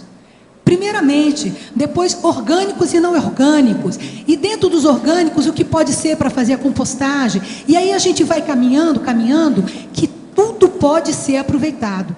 Agora mesmo, depois de ter conversado com o professor Valdo, eu tive com o professor Everaldo, por conta da questão do saneamento. Então, por exemplo, fezes, né? É lixo, é uma coisa que a gente pensa. Fezes é orgânico, assim como é comida. E você pode aproveitar através de um biodigestor e transformar, não só em composto, não, pode transformar em luz. E tem muita gente fazendo isso, principalmente fazenda de porcos e tal. Então, assim, não tem limite para o que pode ser aproveitado. Tudo não é lixo. Sim, e, ao mesmo tempo, tudo é lixo. Mas tem que ter uma abordagem prática também para ver o que é possível de ser colocado já em funcionamento e acessível para as pessoas. Porque senão a gente entra numa teorização e muitas vezes a gente não vê aplicação prática. Porque se fosse mais funcional, acho que todo mundo gostaria de aplicar isso, entende? Pedro, mas eu te dei um exemplo prático. Por exemplo, quando eu te falei do biodigestor, que a gente pode transformar fezes em luz, tem uma coisa anterior, que a gente tem uma ideia de saneamento que usa a água como transporte de fezes. Quando você puxa a descarga e põe 20 litros de água potável para e, às vezes, só urina, você está numa lógica anticosmoética, antissustentável. Então, assim, esse é um bom exemplo que você pode ir aprimorando e verificar que tudo realmente, com calma e paciência, pode ser. Agora, o princípio é a gente não produzir alguma coisa que a gente não consiga reciclar. Okay. Agora, Pedro, queria aqui dar uma sugestão. Pois não. Existe um conceito que foi criado pelos alemães, que é, antes do reduzir, reutilizar, reciclar, é o pré-ciclar, que é pensar antes de comprar. Isso. Né? Então, essa lógica, primeiro tem a lógica a substituição do conceito de lixo pelo de resíduo dentro do que a colega falou, né? Uhum. Mas, sobretudo, o que a gente percebe hoje é a condição de pré-ciclar, né? Que é o consumidor consciente partir do pensar antes de comprar, né? Ver se precisa mesmo daquele produto. Né? E agora, de qualquer forma, eu acho que é importante a gente falar sobre os hábitos diários, né, em relação ao lixo. Então, a questão da coleta seletiva, da separação, da redução, da reutilização, da reciclagem, ela deve incorporar a nossa rotina diária. Mesmo que hoje a gente tenha uma tecnologia hiper avançada na questão da gestão ambiental de resíduos e propostas tecnológicas avançadas, tudo começa dentro da nossa casa. Processo de reeducação. Isso. Né? Então, começa dentro da nossa intraconsciencialidade e dentro do nosso espaço, do nosso ambiente mais próximo, que é a casa. Ok. Gente, eu sou favorável à dieta fruteriana e também a fazer a plantação sem agrotóxico doméstica. Vamos plantar aquilo que a gente gosta de comer. Vale a pena. Professor, o senhor me permite só complementar, dizer que a professora falou perfeitamente, concordo plenamente, na política dos R's, né, que você reduz e você prevê aquilo que você vai comprar, mas tem uma coisa ainda anterior a tudo isso, que a gente deve chegar nas empresas, que é já começar a censura no que você produz. Porque não adianta depois obrigar o consumidor não comprar aquilo que está na prateleira do supermercado porque é inadequado. O melhor é que aquilo não seja produzido. Por exemplo, não vou dizer onde, mas em qualquer lugar, você vai tomar um café da manhã, tem biscoito empacotado, um monte de papel por conta de 2 biscoitos creme cracker. Então, aquele lixo desses alimentos que Mas olha, a primeira coisa que é diferente aí comigo, eu não tomo café. Pior ainda, eu tomo água. A questão é nem produzir um alimento que depois tenha dificuldade em ser reciclado.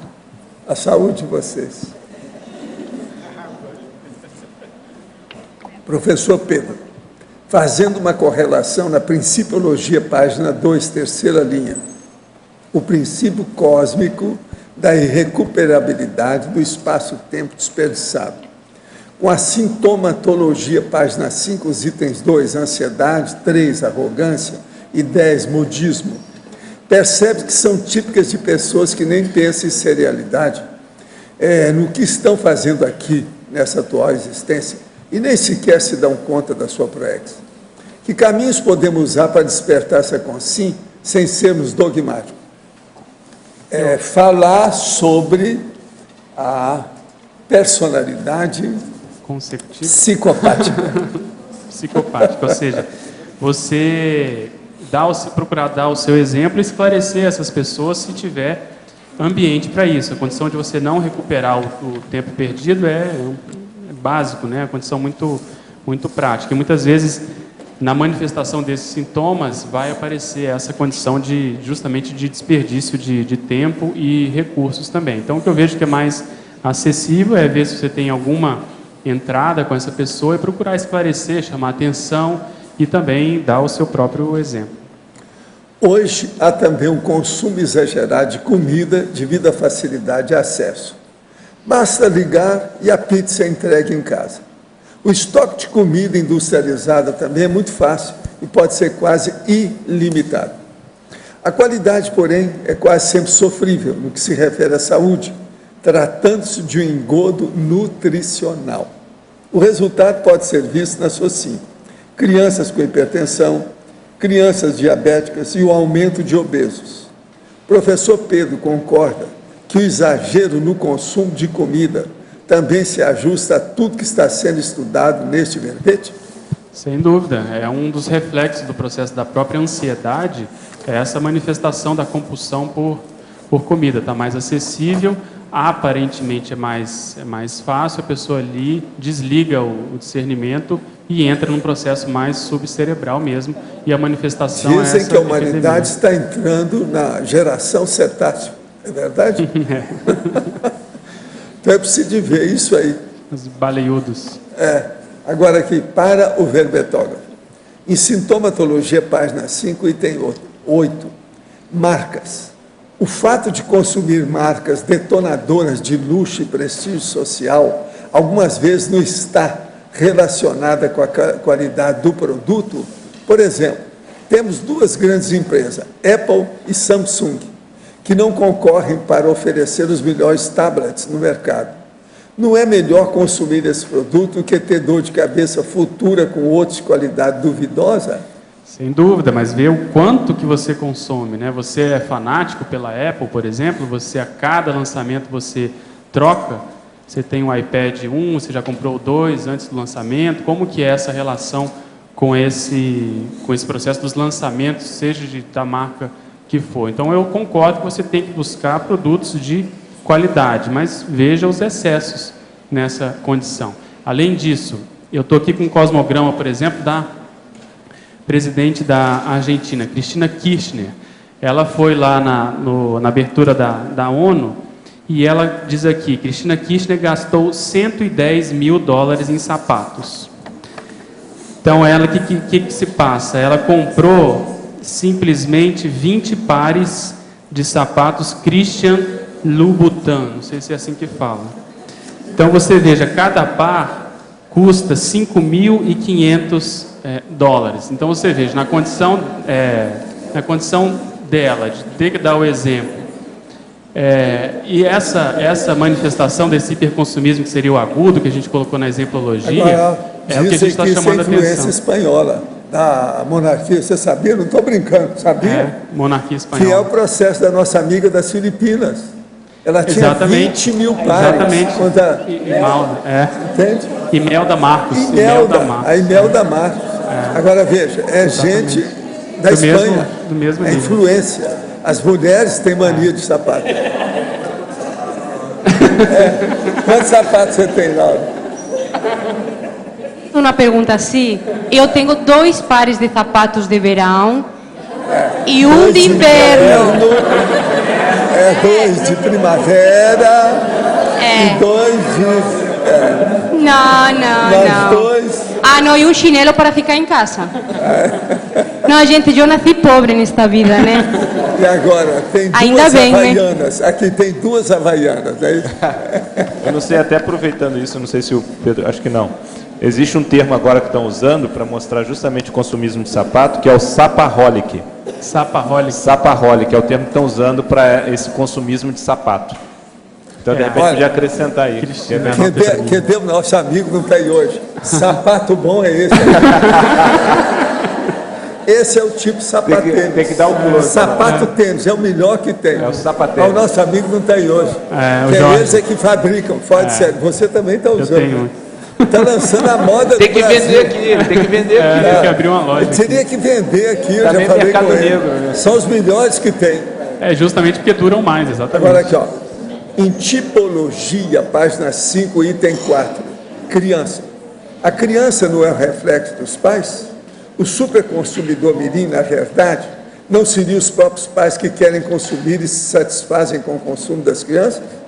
Por qual motivo dar tanto poder de decisão do que comprar para a criança? Não faz parte da educação? Acho que sim, acho que é um reflexo, mas também muita influência da mídia, da internet, dos amiguinhos, da escola.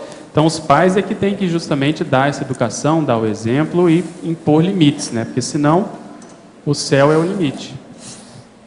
Volta. Aqui no, professor Valdo. No D. Aqui no D. Aqui, ó. Para o Pedro também, se quiser responder.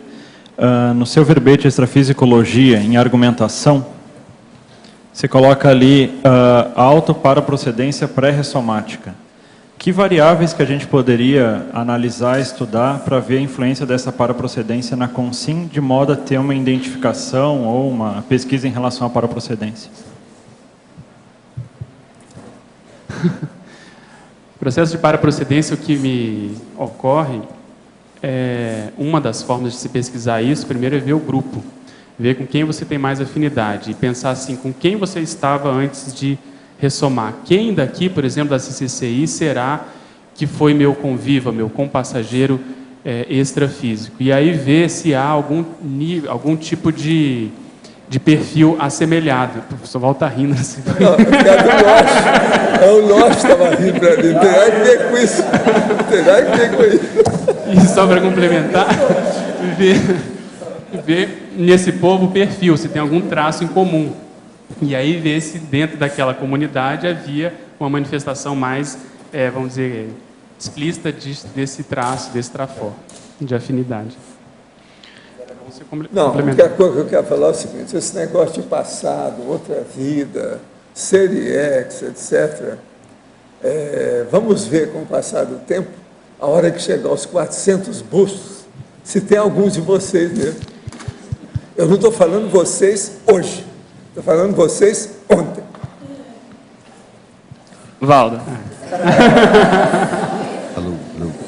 Eu não disse nada e disse tudo. Vocês agora que entendem. Mas isso é interessante, porque nos bustos a gente pode fazer essa pesquisa de ver quem, as personalidades que são da mesma área. Aí mais já afinidade. tem gente, né? Já tem busto aí, que a pessoa está andando aí, já passou na frente do busto, olhou para si mesmo. Espelho, né? É uma espécie de espelho. Espelho deformado, assim mesmo. Como é que fica? Professor Valdo? É interessante. Professor Valdo, inclusive, só um parentezinho, na sexta-feira, o senhor comentou alguma coisa a esse respeito da equipe da dessomatologia, de repente estaria trabalhando com Zéfiro. Poderia comentar um pouquinho sobre isso rapidamente?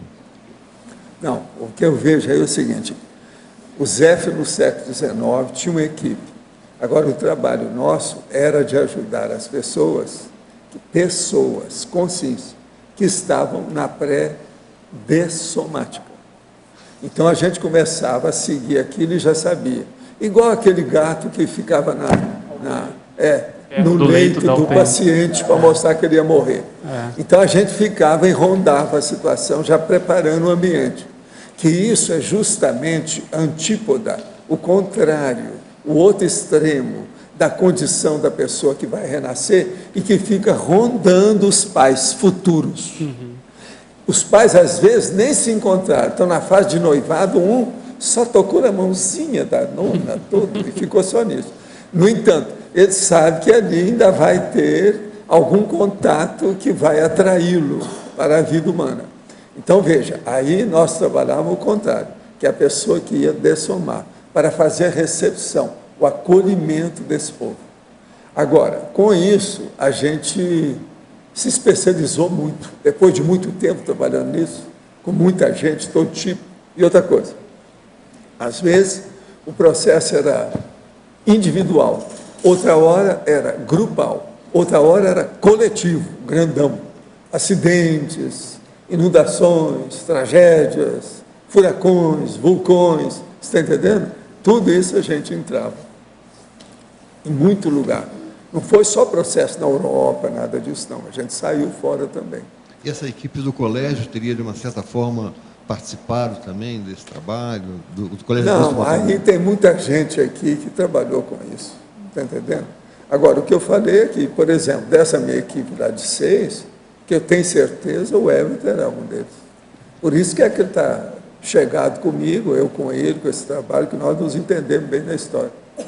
Eu confio plenamente nele, nas coisas que ele faz no computador. Eu não preciso estar fazendo revisão. E outra coisa, a coisa mais difícil que tem intelectualmente, que eu acho, eu não sei se todo mundo é assim, mas a coisa mais difícil que eu acho, matéria intelectual, é deixar a revisão final para os outros. Eu não confio nisso. Pode ser quem for. Agora, com ele, eu tenho confiança. Mas pode ser pessoa que está acostumada comigo, que viu tudo, Não, antes de publicar, é bom a gente dar uma olhada dela.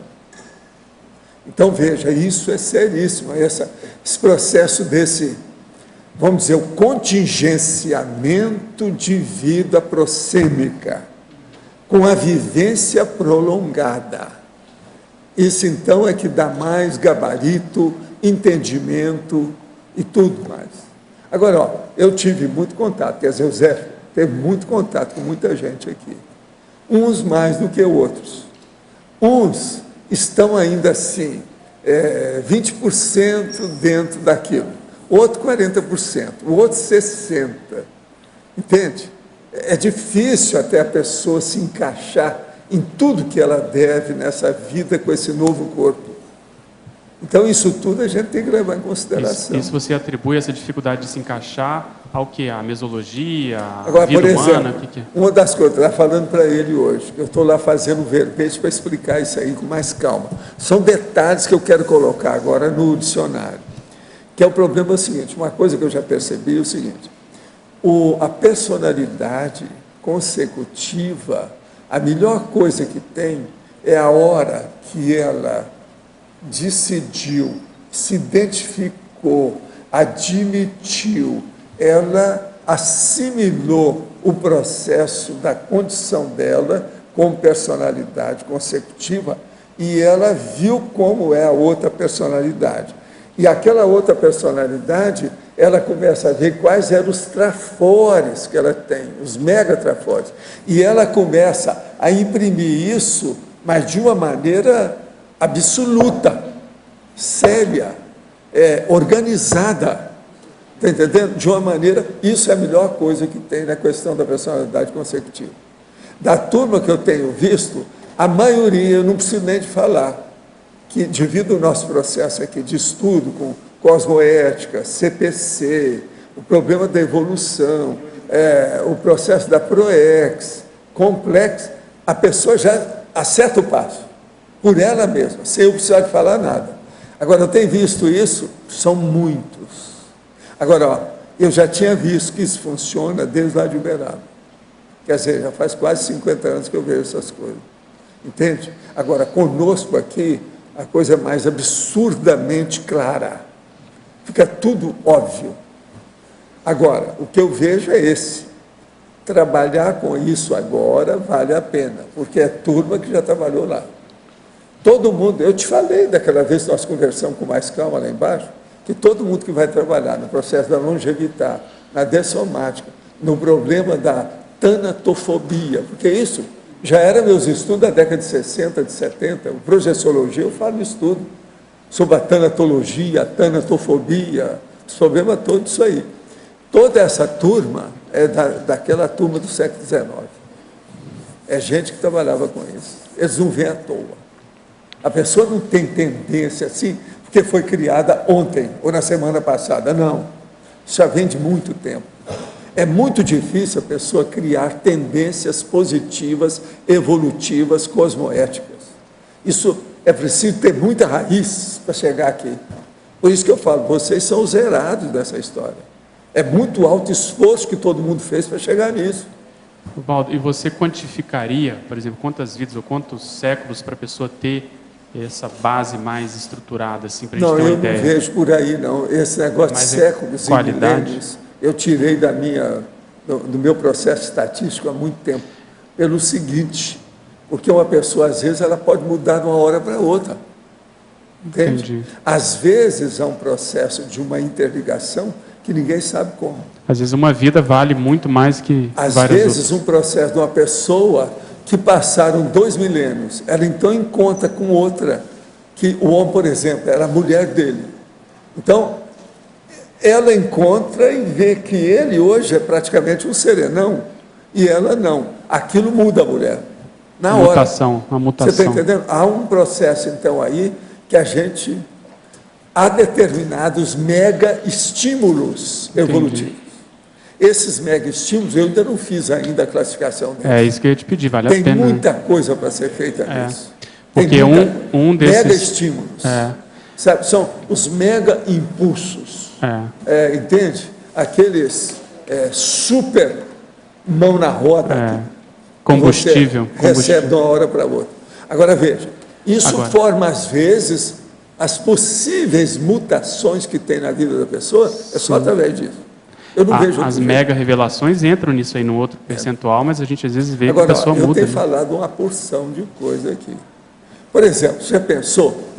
Eu, por exemplo, eu não me abalei com aquele nosso amigo lá em Manhattan, em New York, a hora que ele fala, deixa eu ver seu ombro esquerdo. Sim. Mas vamos supor que eu chego perto de uma pessoa, vejo a situação como é que é e falo isso para ela. Nossa. Vai causar um impacto, problema. a pessoa vai ficar sem dormir muito tempo. Porque isso é uma coisa tão insólita, tão diferente, tão besta, tão rara, dá um impacto. Então, eu estou dando só um exemplo frugal, à toa, passado, superficial.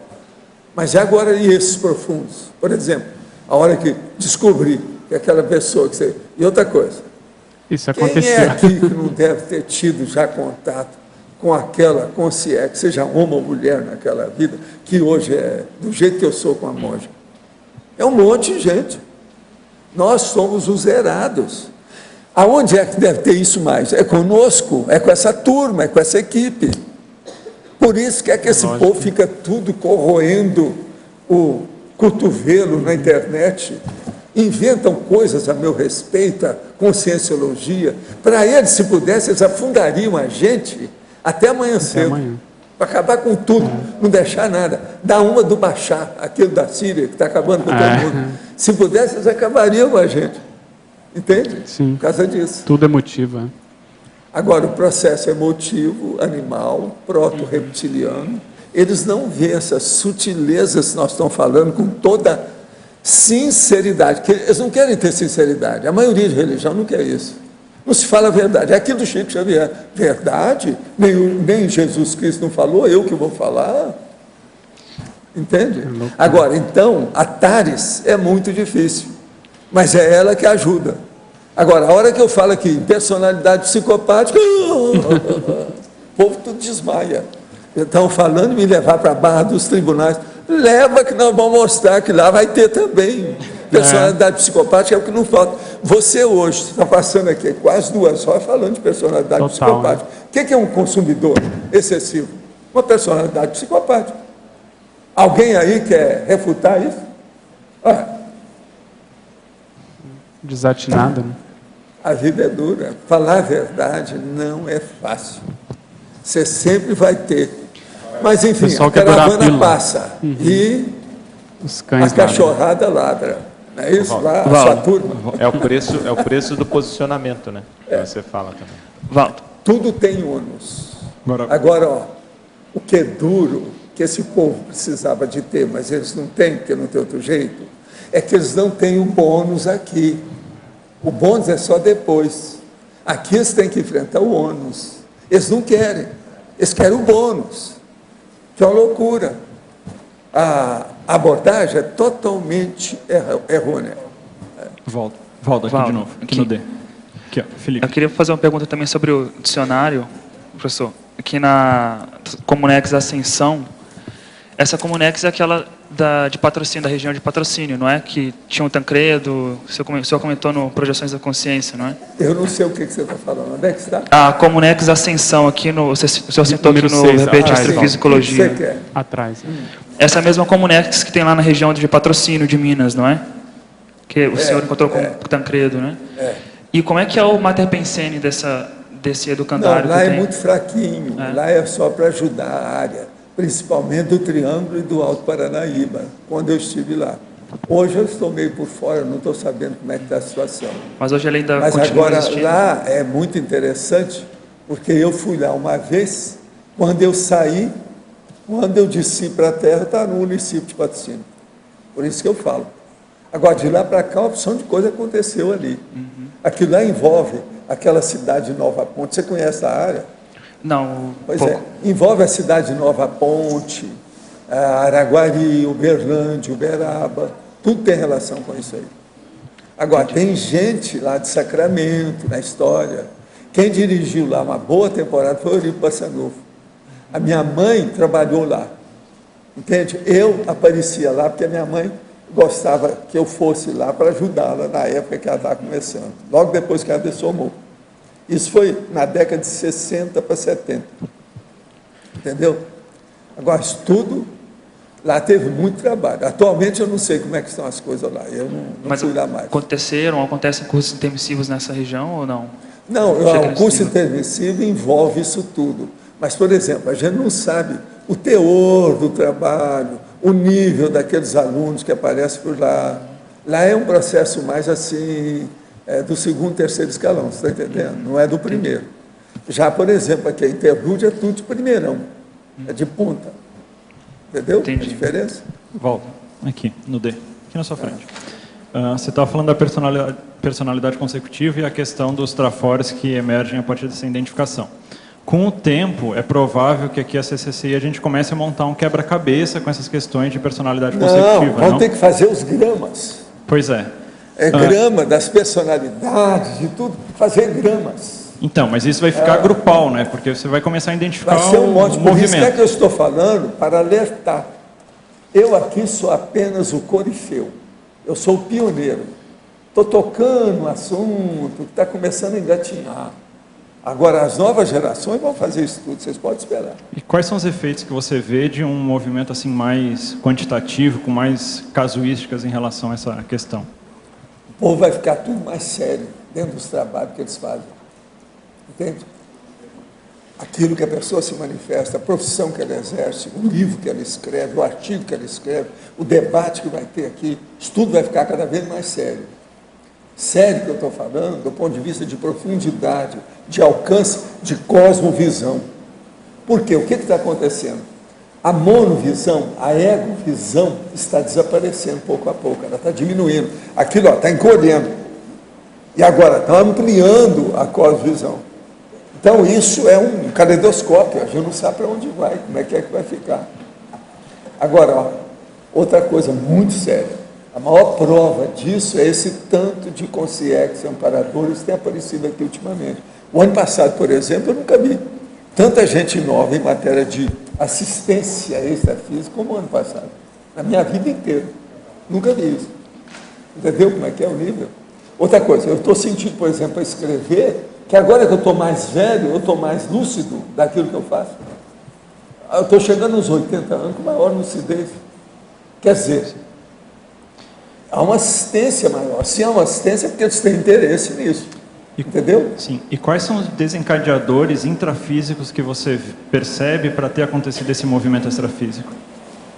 É a junção do nosso trabalho todo. Depois desses anos todos, por exemplo, o Instituto está com 24 anos. Aqui nós estamos com mais de 16 já funcionando. Isso tudo está começando a aparecer o resultado. Está entendendo?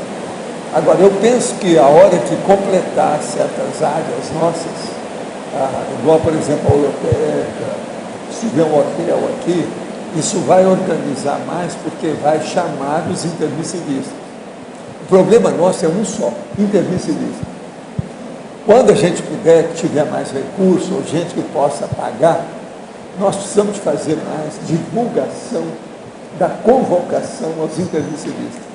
Que é muita gente que está aí que não sabe que a gente existe.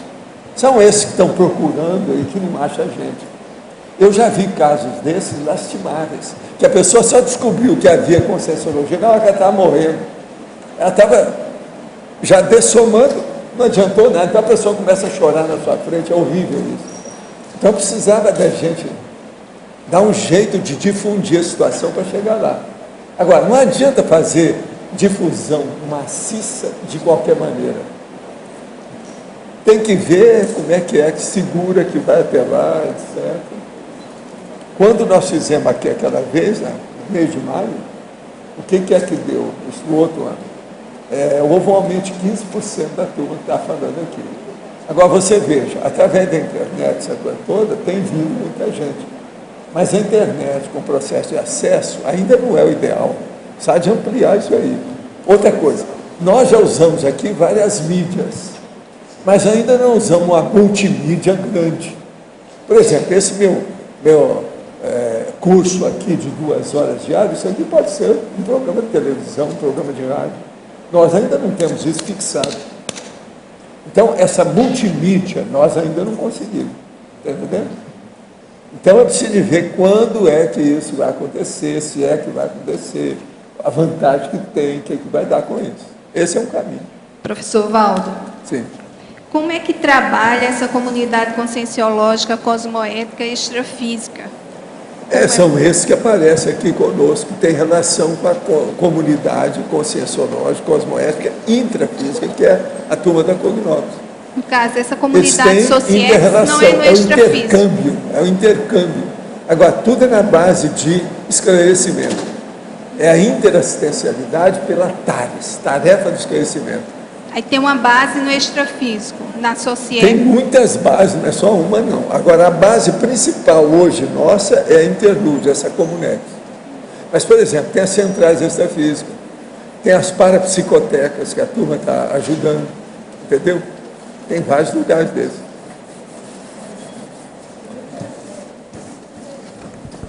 Pedro, aqui no B,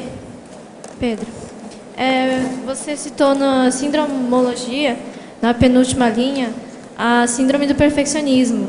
Sim. Eu queria saber a relação entre ela e a síndrome do hiperconsumismo. É porque, às vezes, no afã de alcançar essa condição perfeita, a pessoa coloca toda a motivação, o desejo, os recursos fora. Então, ela vai adquirir produtos que, teoricamente, vão dar essa condição para ela se sentir melhor, para ela buscar uma perfeição melhor, uma condição melhor como pessoa. Então, pode ser uma manifestação do perfeccionismo, essa tendência da pessoa sempre querer buscar determinado tipo de objeto, entende? Ela não olha para dentro e vê que o problema é dela, ela quer buscar fora e querer complementar aquela falta que ela tem, às vezes com um objeto, uma posição, uma condição semelhante. Ok? Ô Pedro, muito bem pela situação. Obrigado. Espero os outros 400. 500. 1000. Se eu fiz 2000, para você isso é bichinho. Tá certo? Os nossos comerciais, por favor. Obrigado. Hoje tivemos 161 assinaturas no livro de presença, 15 perguntas presenciais e 21 perguntas online. Os recados de hoje são do Leandro sobre voluntariado na transmissão, João Paulo sobre o curso com Sincobaia, a Cristina e o Everaldo sobre o curso Teáticas do Código Pessoal de Cosmoética e o Fernando sobre o Conselho dos 500. Agora com vocês, Fernando, também sobre o programa Amigos. Olá, boa tarde a todos. A propósito do verbete de hoje, a gente vê aqui na fatologia, né, um questionamento, né? Você é uma consim apressada em evoluir, um intermissivista, ou uma consim apressada em consumir, um consumista? Se você está apressado em evoluir, a gente convida para investir no programa Amigo da Enciclopédia, ser um associado do programa e um mantenedor da Enciclopédia da Conscienciologia, de toda a estrutura, tertuliário, holociclo, loteca, que mantém a Enciclopédia da Conscienciologia. Basta ligar na recepção do CAEC 45 35 26 52 e você faz a sua adesão ao programa, a sua renovação da assinatura rapidamente com cartão de crédito ou pelo site www.enciclopediadaconscienciologia.org. Muito obrigado. Olá, pessoal. Boa tarde aí a todos. A equipe do Tertuliário relembra a todos vocês, residentes em Foz do Iguaçu, o convite para voluntariar no departamento de transmissão das tertúlias. Tá? Quem tiver ao menos um dia na semana disponível para estar aqui presente com a gente, do meio-dia às 3, procura a gente aqui diretamente ou envia um e-mail para tertulias@caec.org. Obrigado. Boa tarde, eu venho falar em nome da Conscius e do CAEC, do curso com Sincobaia, mensal, que a versão de março vai ser no dia 3, é no próximo sábado. É um curso com 10 vagas, 3 sorteios para com Sincobaia, não são muitas vagas, e é um curso com uma tarde de duração. Começa às 3 da tarde, no sábado, logo após a tertúlia, e termina às 8h30. Então, é um curso que você que nunca respondeu o conscienciograma tem a oportunidade de responder uma folha de avaliação, pelo menos. A gente dá as instruções, a gente passa a técnica de análises rápidas, então a pessoa vai ter a oportunidade de responder uma folha de avaliação e, no caso de ser sorteado naquele dia, vai para a cadeira do Consim Cobaia. Então, se você nunca pegou no conscienciograma, nunca respondeu, é uma oportunidade também para aprender a começar a mexer no conscienciograma e saber responder e interpretar as perguntas. Então, relembrando, é no próximo sábado, dia 3 de março, às 3 da tarde, e as inscrições são no CEEC. Obrigado. Olá, pessoal, boa tarde. Eu estou aqui para convidar os tertulianos e teletertulianos para o curso Teáticas do Código Pessoal de Cosmoética. Esse curso aqui é um curso eminentemente prático, que tem como objetivo a elaboração e o aperfeiçoamento do CPC. Os principais objetivos desse curso é o autoposicionamento quanto à cosmoética pessoal, a questão da aquisição de técnicas para a implantação do CPC. E esse curso acontecerá em 2 módulos aqui em Foz do Iguaçu, no dia 23 ao dia 25 de março e no dia 25 a 27 de maio. Então, maiores informações, a pessoa pode contactar a Secretaria do CAEC. A gente aguarda vocês lá. Obrigado. Boa tarde a todos. Nós estamos aqui para convidá-los para o módulo de Anatomia e Fisiologia da Linguagem Gráfica do Programa para Iniciação Paracientífica. Esse módulo, nós vamos fazer um mergulho na comunicação gráfica, isso é, nós aprofundaremos as questões cognitivas, o processamento cognitivo, na concretização da comunicação e da linguagem gráfica. E também estudaremos os campos interdimensionais a partir dos processos de leitura e escrita. E, principalmente, entenderemos a todo o processo do signo gráfico para a formação de palavras, para a concretização de escrita, de verbetes, de artigos, de livros, enfim. Nós mergulharemos nesse processo assistencial da linguagem gráfica. A Rose passará mais informações. Esse curso ocorrerá nos dias 17 e 18 de março, sábado e domingo, e as inscrições podem ser feitas com qualquer voluntário da Reconsciência ou através do telefone 993-2000. 993-2000. Obrigado. Pessoal, temos aqui um comunicado importante do Conselho dos 500 da Cognópolis Foz. Comunicado da Comissão de Gestão. A Comissão de Gestão comunica oficialmente o cancelamento da próxima Assembleia Geral do Conselho dos 500, agendada para 4 de março próximo, pelo motivo da inexistência de itens de pauta que justifiquem a realização da reunião. A próxima Assembleia ocorrerá em 21 de junho de 2012. Envie sugestões de pauta do interesse da comunidade cognopolitana de Foz do Iguaçu e contribua para a construção da democracia pura. Envie para o endereço de assuntos contato@c500.org.br. Comissão de Gestão do Conselho dos 500. Para amanhã o verbete será Síndrome de Poliana, a especialidade Criticologia, a autora, professora Adriana Lopes. Obrigado pela sua presença e até amanhã.